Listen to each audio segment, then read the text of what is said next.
Greetings, reality sandwich community. Kyle, one of your favorite conscious agents here, back with another deep dive. Share your experience. Got a really special guest today. We're going to be diving into, very particular 5-MeO experience. So, would you mind giving us a brief introduction to yourself? Yeah, of course. Hi, I'm Jan Balbuena. Um, I am a U.S. veteran, and through the network of veterans, I have been able to have access to certain modalities that have helped me deal with some of the veteran related things, that we deal after we come out of the service sometimes. And so, yeah, I'm happy to share my story today. Excellent. Now, I'd like to, explore briefly what was your relationship with plant medicines? Were you a cannabis user as a teenager, prior to entering the service, and what was that like, when you officially left? Absolutely. I was not a cannabis user before the service, yes. Like in as a teenager, no. I did not consume cannabis at all until I did when I went to college. And there it was more like a recreational thing. I personally didn't have any experience, and as a matter of fact, even though like I thought it was super relaxing, I always wondered like why people did it at parties because I always felt like sleepy after.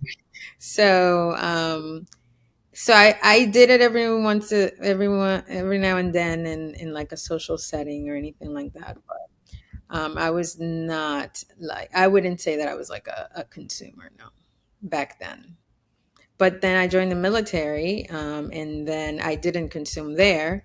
But when I got out, while I was in, I had a concussion from an accident on the flight deck, and so that messed up my sleeping pattern. So, like through the night, I wake up like every single hour on the hour, like every 45 minutes to an hour. It's like wide awake, and it started happening from after the concussion. So um, with then after that, I was introduced to cannabis, and from there, in I would say to cannabis as medicine, not as like you want to get high or anything like that. But um, a friend of mine, when he heard me discuss, he was a veteran as well. When he heard me talk about not having sleeping problems, he's like, "Why don't you try weed?" And I was like, "Oh no, like I'm not trying to use drugs. Like the VA is already giving me all these pills."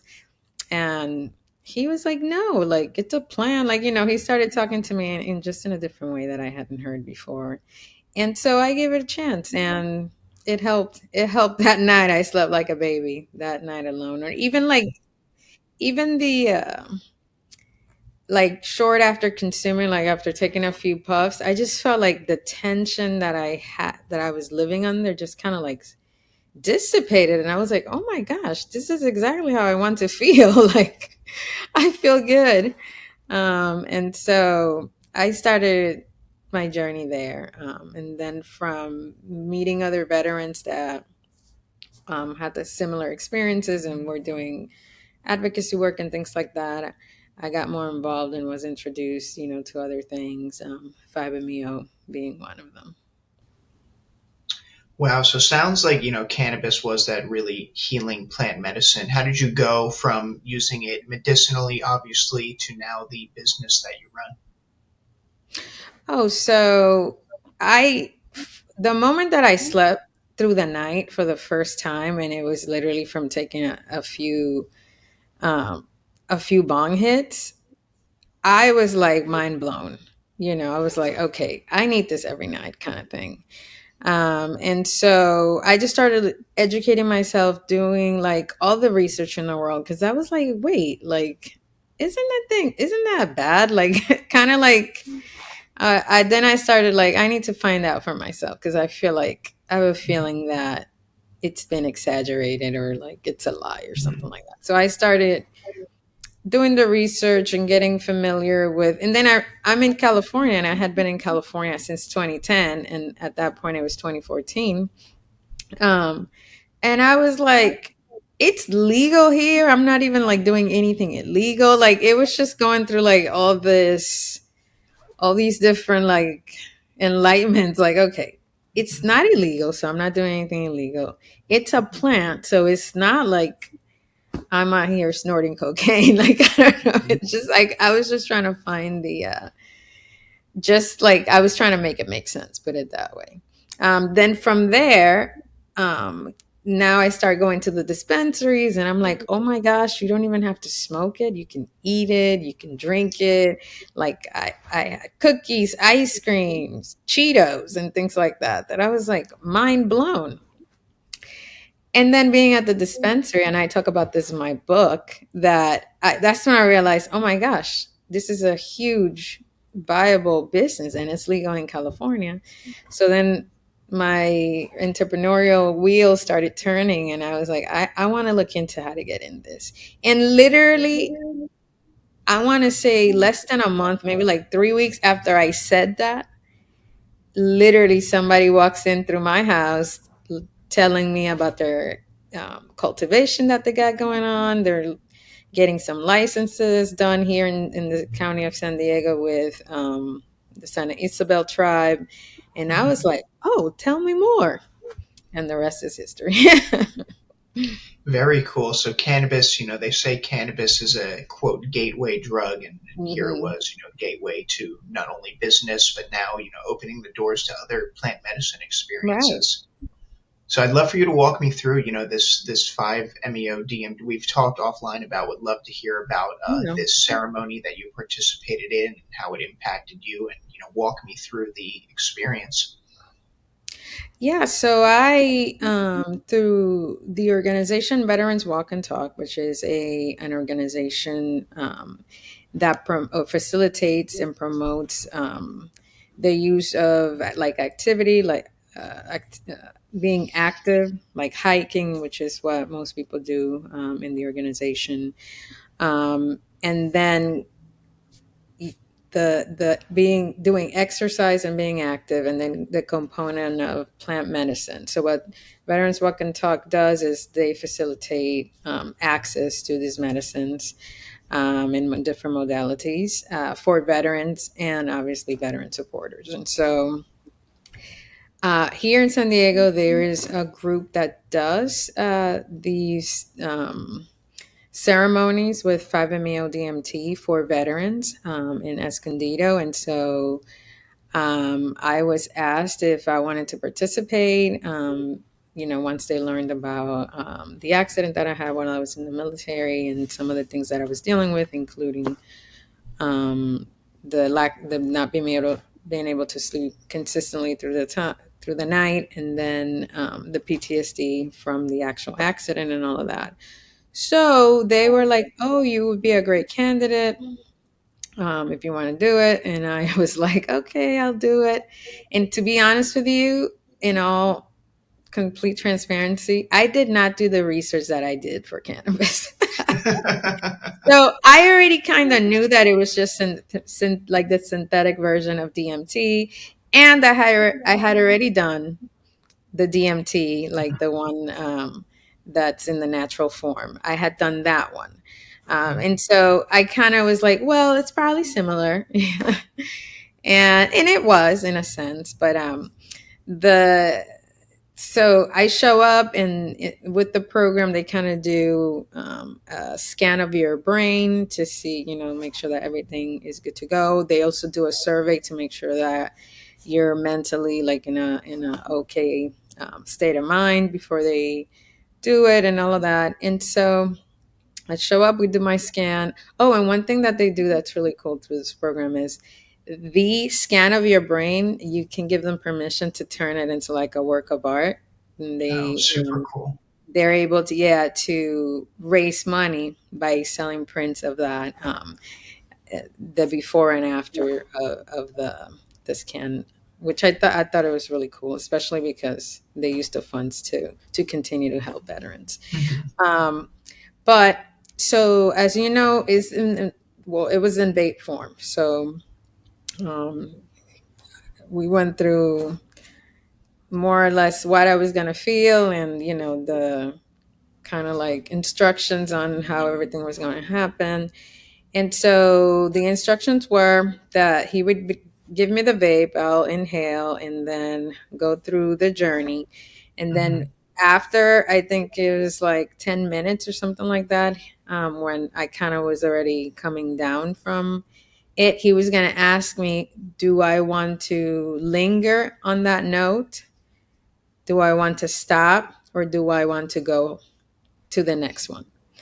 And so, um, boom, I start. And at first, I want to say that from that first moment that I take my first like hit, I literally felt my body turn into sand. Like I just felt it, like I felt it. I don't want to say decomposing, but like sand in the, Hmm. like something solid that's turning into sand. Hmm. I felt Okay. it, and I remember feeling like I was in a roller coaster, like the little feeling when you go in the dips of the Hmm. roller coaster. Oh wow. I felt that way, like I was going fast, fast, fast, and I just went on that dip, and I said, "Oh my god, I think I'm gonna die." Feel some G force on you. Yeah, so I felt that, and I literally felt every little particle. It was crazy, and in that moment, I just told myself, "Oh." I I kind of like remembered, all right, I'm under the influence of something. And as soon as I think I've never had a bad trip, because every time I click that switch, I just submit to it. And Hmm. so, I'm turning into sand, and I remember being sand. I felt like I was a desert. I don't know how else to explain it, but I felt like I was just dunes, and like little wind would like blow, and I feel like every little particle just, and then I was like, oh my god, that's all I kept saying in my head the whole time. Oh my god, oh my god. And then I remember eventually I started coming back to my body, because I don't it felt like that happened in like 10 seconds, Hmm. but I guess it happened in more than that. There was like no time in space. And Yeah. so from there, I hear him in my ear telling me, "Would you like to linger? Would you like to go up, or do you want to stop?" And I said, "I want to go up." And then in the next one, I literally became mist. Like I remember just feeling like in wet. I felt wet, and just not like a body of water, but just like Hmm. the opposite of the sand, but like liquid particles. There seems to be a running theme of nature here, And that's exactly what it and human was. That is negligence. exactly what it was. So as I kept going up, I think it happened like I went up, like at some point I became solid. I literally was frozen. And there came a time where I was like, "Oh my god, I'm becoming every state of matter." Like Mm. I was like, "This is so cool." Like I remember just being kind of like a observer of it, and like I felt it, and sometimes it felt like you said, like G-force, like something, but I just said, I'm just gonna watch, and I let it happen. There was not once that except for the first time that I was like, oh my god, I'm gonna die. Like I'm, I'm decomposing. That's what I felt. But so I went from like sand to mist to solid to water. Then there was at one point I became a cat. I felt like a Black Panther. And I remember kind of like, how cats sit and they kind of put their paws like that? I Mhm. saw that. Like, I couldn't see my body, but I kind of saw the paw like do that and just Oh, like take wow. that cat pose. So I was like, oh my God, I'm a Black Panther. I was just like, oh my God, like that's pretty much how I'm feeling. And so there was a time where I came, like as I was going like higher and taking more of the Mhm. hits, I puked my brains out. Like Yeah. so he goes, "Do you want to linger? Do you want to go up, or do you want to stop?" I said, I'm going to throw up. I need a bucket. He's like, oh, I need to add bucket to my to my options. And then I'm purging, like throwing up. And at that point, he asked me again, do you want to keep going? Yes, let's go. So, needless to say, I went all the way. Oh And wow. the last one, then he told me, this is the last one. I took it, and I'm telling you right now, I went on beast mode. And I'm talking about literal beast. I was roaring, and I remember I was roaring like a lioness. I don't know. I felt not even like a lioness, like a lion, because you already know my hair was Hmm. big. So I remember just feeling like a lion, and I was going nuts until like I come down, and the guy's like, "It's okay, it's okay, it's okay." And then I had my eyes were covered, so I take this thing off, and I have this guy by the throat like this. He told me that I was saying like, "Oh, y'all fucked up now. Y'all let me out. Y'all let the beast out." I don't remember that part. But he said I was roaring and laughing like ha ha ha ha, ha, like on some in my power type of thing. Um, but it was an experience. I have not done it since, but I would definitely do it again. To be honest with you, I was done. Once I was done, he told me, like the facilitator. That he said you're one of the baddest people on this planet. He said this is probably one of the most powerful Hmm. substances on the planet, and he said you made it your bitch. He said it was fascinating to see how you just submitted to the Hmm. whole thing. And I was like, look, once I'm there, I have to write it out. And so if it's not necessarily hurting me and I'm experiencing these like outer worldly type of experiences, I'm gonna go all the way up to Hmm. see what's at the top of the mountain.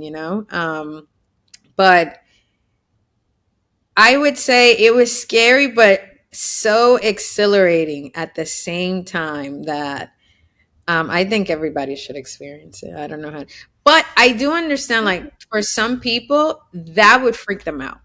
Hmm. There's some people that I tell the story to, and they're like, I would have died. Like, I would have had a heart attack.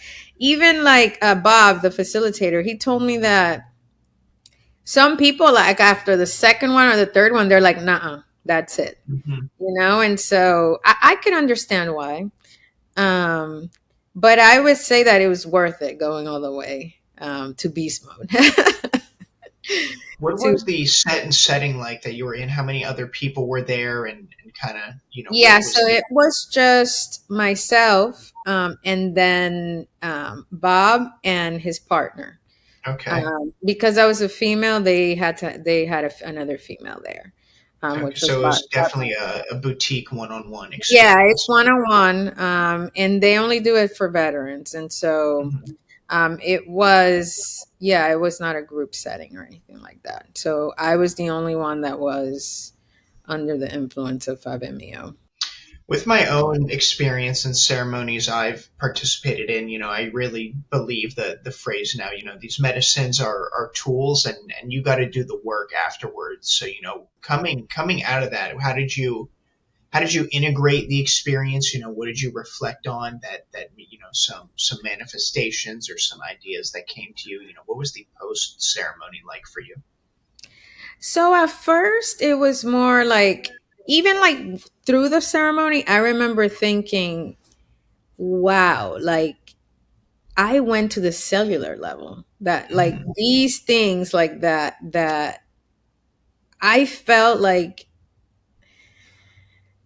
science is real. Put it that way. I don't know how to explain that. Like, but that's where I was at. Like I was thinking that through the ceremony, like as I was becoming these different things that I felt physically.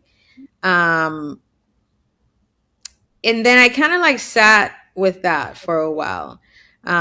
thinking like, wow, we are one. I just kept thinking that we, Mhm. and that's something that I have felt before, but I felt like it was more of a belief, like a belief, not necessarily like something that I knew, but I felt like, for me, I felt in the flesh, that we start from a cell, or that everything starts from a cell and just like becomes, um, who we are. Like, and so that's really what I took from it. I wouldn't say that I took anything like personal, like, oh, now this speaks specifically to my life or anything like that.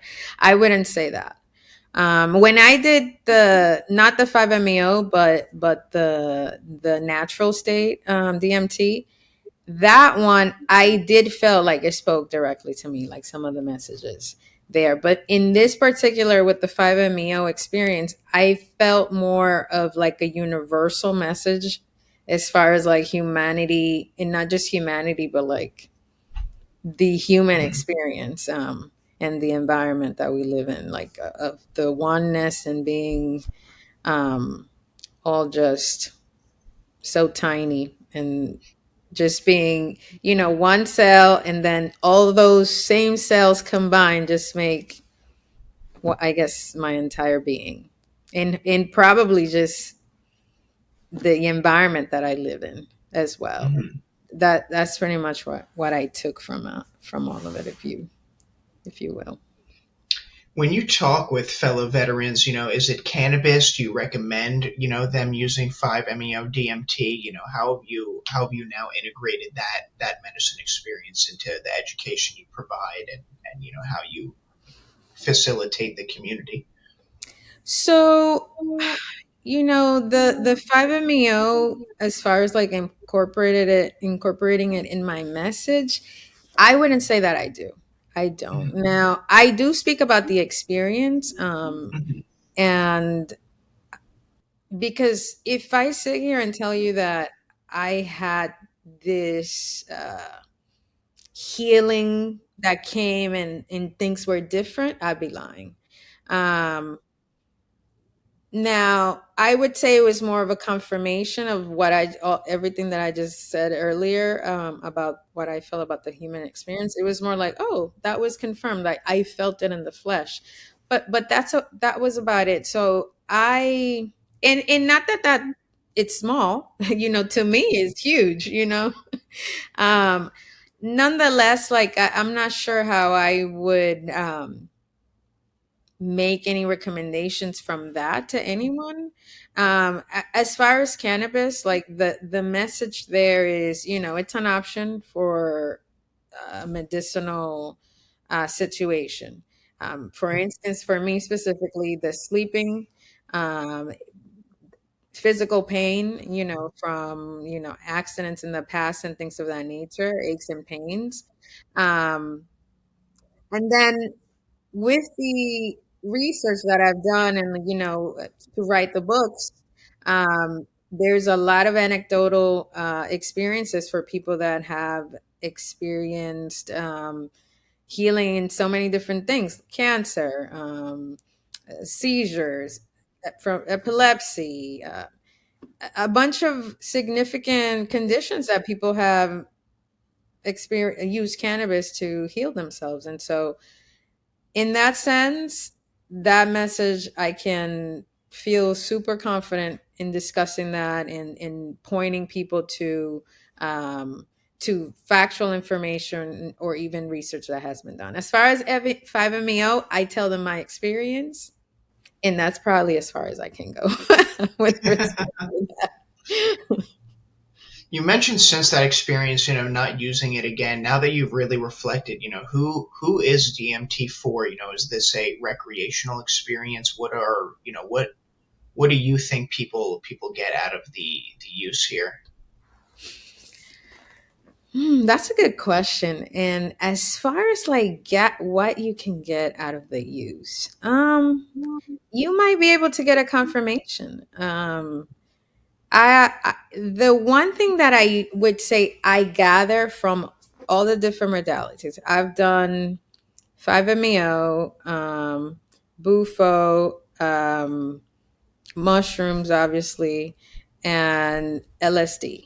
And Mhm. so with these different things, I what I gather from them is that you can experience like a different dimension.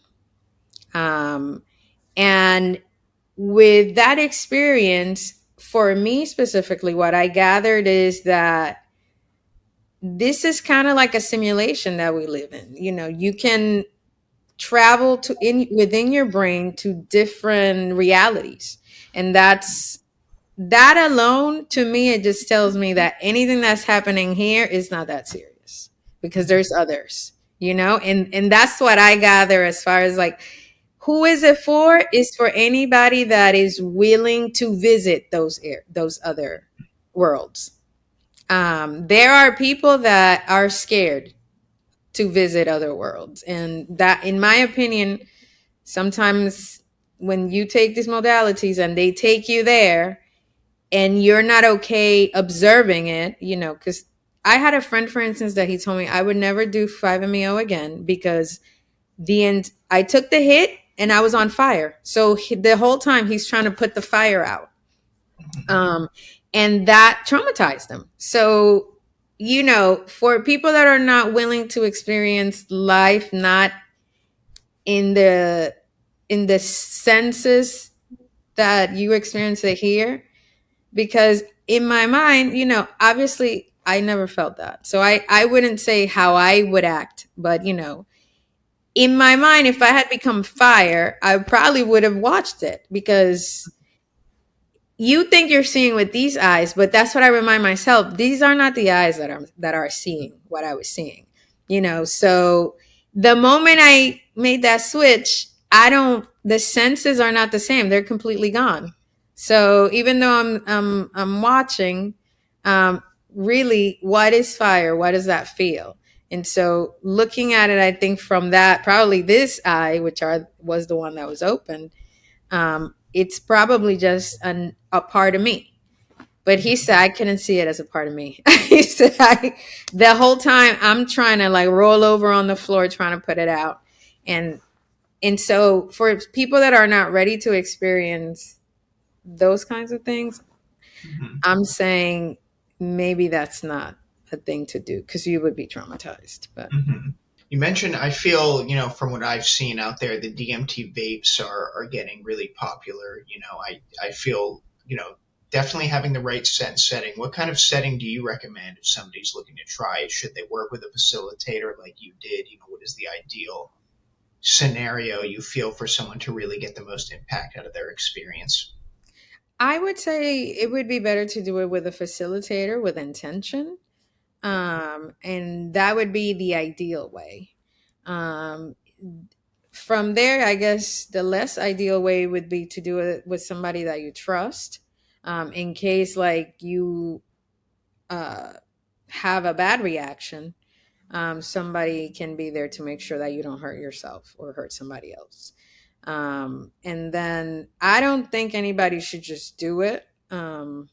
Especially like you can't be driving and doing that. So obviously you should be in a safe space if you're going to do it by yourself.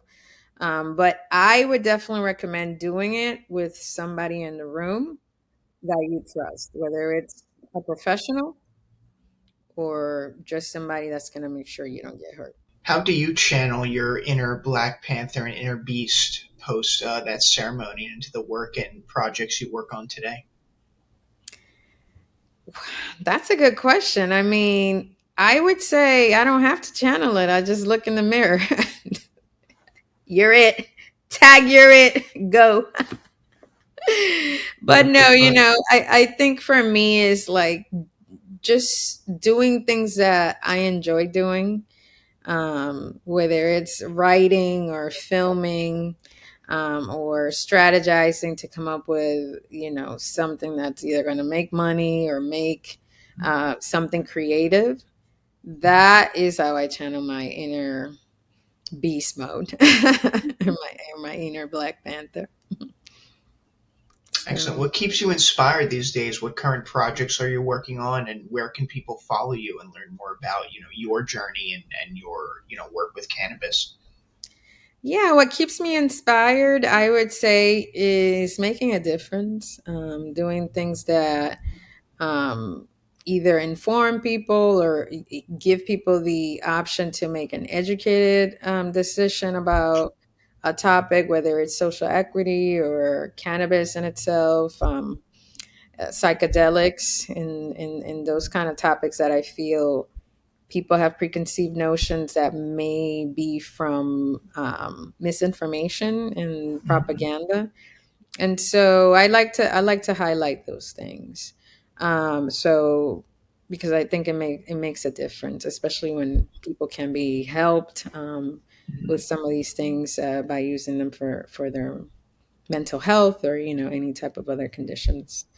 As far as where people can find me, um, you can find me on Instagram, on LinkedIn, underscore JM Balbuena. My website is jmbalbuena.com, so you can find my books on my website, and they're also available on Amazon. Well put. I had one final question as well. What are veteran groups who want to introduce plant medicine to veterans? What do some groups do right? What do they do wrong? And what are your conversations like with either active or veteran military members that reach out to you? I would say so. Veterans Walk and Talk is one that you know. I would say a lot of veterans in the community. That's how I have met them. And what do they? So there's also the Veterans Action Council. The Veterans Action Council actually it's an advocacy group, and they write to uh, to legislators and the Senate and even the White House for the advocacy of cannabis, so veterans can have access, and not just veterans. They do the work for everybody. So what they do right, I would say, is create community, because as far as veterans, when you are in the military, it's a community, and um, I would say there's people from all walks of life there, and when push comes to shove, we are always there for each other. Um, and as like a veteran, as a military community, so when we come out, the difference on the civilian side. Everybody's like in their own little world. Mhm. And so once you're used to that camaraderie and that you're always with somebody, like you leave base, you always leave with somebody. It's really rare that you see one military person like by themselves. We are in packs. So when you come out of the military, I feel like these communities do really well at making sure you kind of like feel that same camaraderie. As far as what they do wrong, I mean, I'm sure the same things that all organizations do, like maybe not be consistent, not be able to help everybody. Mhm. Some of the leaders, we have our own issues that we're dealing with. And so, those kinds of things. I wouldn't say that I have witnessed like these terrible things or Mhm. anything like that, but nothing out of the norm. Well, Jan, thank you so much for your time this evening. I appreciate you sharing. If you just want to remind everyone where they could follow you and read your book and see what you have going on. For sure. Check out my website, jmbalbuena.com. There you will find my books, The Successful Entrepreneur and Green Renaissance. Also, I have another book that I don't promote as much because it's not cannabis related, but it's called Content Creation Hacks. And then that one's about creating content and some of the things that I do to create fast and not run out of creative juices. But yeah, so I'm on Instagram, I'm on LinkedIn. Look me up and stay connected. Thank you so much.